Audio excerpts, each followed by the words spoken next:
How do we focus our minds? This focus of the mind is actually very important for success in the world and in spiritual life also. Swami Vivekananda said, the difference between an ordinary person and a great person lies in the degree of concentration. The yogic approach, the Raja Yoga or Patanjali Yoga approach, that is the science of concentration par excellence. In modern positive psychology, they have studied this focus of mind, concentration. One psychologist said that the quality of your life depends on how much you can concentrate and what you concentrate on. Actually, this lady who wrote the book Rapt, R-A-P-T, Rapt, she's talking about a cancer patient who suffered a lot and decided that she would not keep her mind on suffering anymore because it's inevitable that suffering is going to come.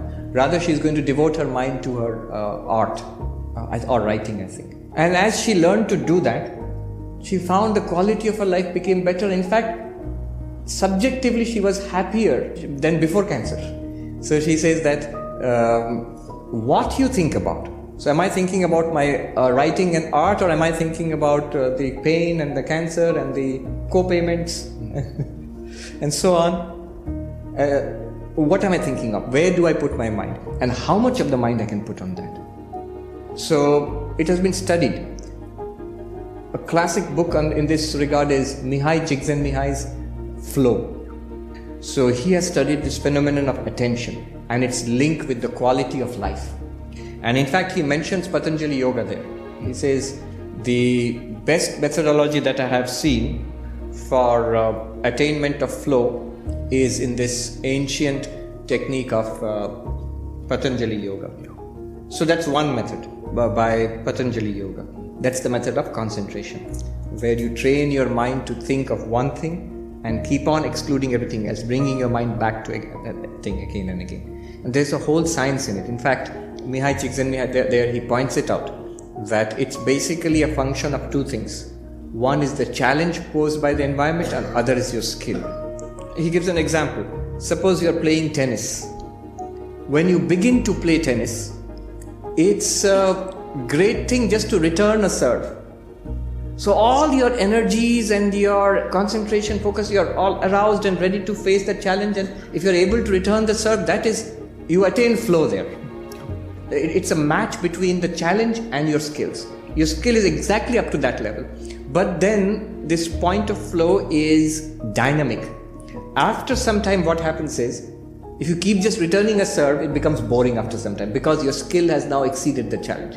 Now you need to up the challenge. Then you maybe need to play a game against a good player and so on. So this flow, focus, is a question of challenge and skill. Too much challenge, like in a workplace which is full of pressure, many people know in Manhattan it's like that. Then if your skill, your capacity is below the level of challenge, it leads to anxiety. Uneasiness, anxiety, strain. If the challenge is way below your skills, it leads to boredom. If they are well balanced, at that point you get flow, focus, what you are asking. What does that mean practically? Practically what it means is that if you want focus and flow, you need to increase the challenge to meet your abilities. If the challenge is beyond your abilities, the environment is putting too much pressure on your abilities, then you need to break it down into smaller chunks and deal with it one at a time, a little bit at a time, manageable bits at a time. That's in principle. It's easier said than done. But there are other things to consider also in focus. One thing is, one thing which scatters our minds is self-interest. If I am in it for myself, if my idea is that I am in it for this particular person, then always I'll be tense. What have I gained? What have I lost? How much do I get out of this? I'm not relaxed anymore. Selfishness leads to a scattered mind. It can lead to a kind of narrow focus on my own interests, but always it will be vulnerable and you're open to anxiety and fear and frustration. The unselfish mind is relaxed mind. So the more you are about doing good to the organization you work for, the family unit you are with, or the community, or in general for others, you are relaxed about yourself. It's not so much what I'll get out of it. The focus which comes out of selfishness is a narrow narrow band focus, which leads to unpleasantness and tension and frustration. Another insight: love leads to focus. So what I love, my mind automatically is drawn to that and easily focused without all sorts of techniques. You don't have to do this breathing technique, this thing and that thing. It automatically leads to focus there.